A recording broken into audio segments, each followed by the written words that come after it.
Hi all. இன்றைக்கி வந்து இட்லிக்கு மட்டன் குழம்பு எப்படி பண்ணுறதுன்னு பார்ப்போம். ஃபஸ்ட்டு இட்லி நான் ஒரு சைடில் ஊற்றிக்கிட்டேன் ரெடி பண்ணுறதுக்கு.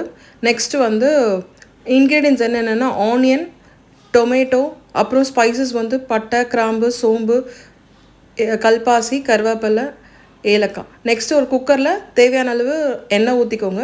அப்புறம் நம்ம எடுத்து வச்சுருக்க ஸ்பைசஸ் எல்லாத்தையும் ஆட் பண்ணிவிட்டு நெக்ஸ்ட்டு வந்து ஆனியன்ஸ் ஒரு 4 ஆனியன்ஸ் நான் வந்து எடுத்திருக்கேன்.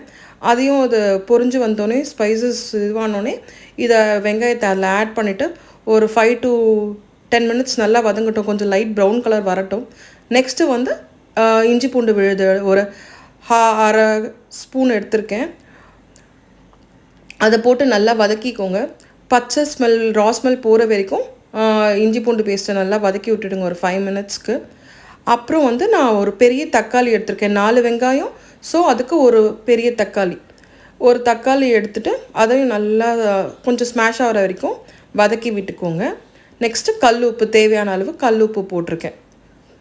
நான் வந்து ஒரு 4 மெம்பர்ஸ்க்கான இது தான் நான் எடுத்திருக்கேன். நீங்கள் வந்து எவ்வளோ குவான்டிட்டிக்கு பண்ணுறீங்களோ அதுக்கு தேவையான அளவு. நெக்ஸ்ட்டு மஞ்சத்தூள், அப்புறம் ஒரு 2 ஸ்பூன் வீட்டில் அரைச்ச மிளகாத்தூள் தான் ஆட் பண்ணியிருக்கேன். நெக்ஸ்ட்டு வந்து கோரியண்டர் பவுட்ரு வந்து என்கிட்ட இல்லை, ஸோ ஆச்சி கோரியண்டர் பவுட்ரு நான் ஒரு ஸ்பூன் ஆட் பண்ணியிருக்கேன். அப்புறம் வந்து ஆல்ரெடி வாஷ் பண்ணி வச்சிருந்த மட்டனை வந்து இந்த ஸ்டெப்பில் வந்து நம்ம ஆட் பண்ணிக்கணும். ஆட் பண்ணிவிட்டு ஒரு 6 டம்ளர்ஸ் ஆஃப் வாட்டர் வச்சா பெட்டராக இருக்கும். ஏன்னா வந்து மட்டன் வந்து நல்லா வெந்தால் தான் உங்களுக்கு நல்லா சாஃப்டாக இருக்கும். அதனால் நான் ஒரு 6 டம்ளர்ஸ் ஆஃப் வாட்டர் வந்து ஒரு சின்ன டம்ளர் அளவுக்கு நான் தண்ணி எடுத்திருக்கேன். அந்த தண்ணியை வந்து நீங்கள் ஊற்றிட்டு ஒரு 7 விசில்ஸ் வச்சு எடுத்தால் உங்களுக்கு நல்லா வெந்திருக்கும். குழம்புக்கு வந்து உங்களுக்கு நல்லாயிருக்கும் சாப்பிடும் போது.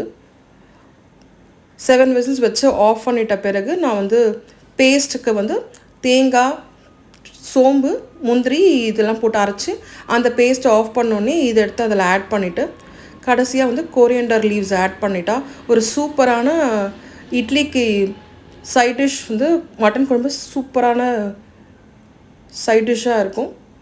ஸோ நீங்கள் வீட்டில் ட்ரை பண்ணிவிட்டு எப்படி இருக்குன்னு எனக்கு கமெண்ட் செக்ஷனில் சொல்லுங்கள். கண்டிப்பாக எல்லோரும் சப்ஸ்கிரைப் பண்ணிக்கோங்க. பிடிச்சிருந்தால் லைக் பண்ணி ஷேர் பண்ணுங்கள். நாளைக்கு ஒரு நல்ல வீடியோவில் பார்ப்போம். தேங்க்யூ.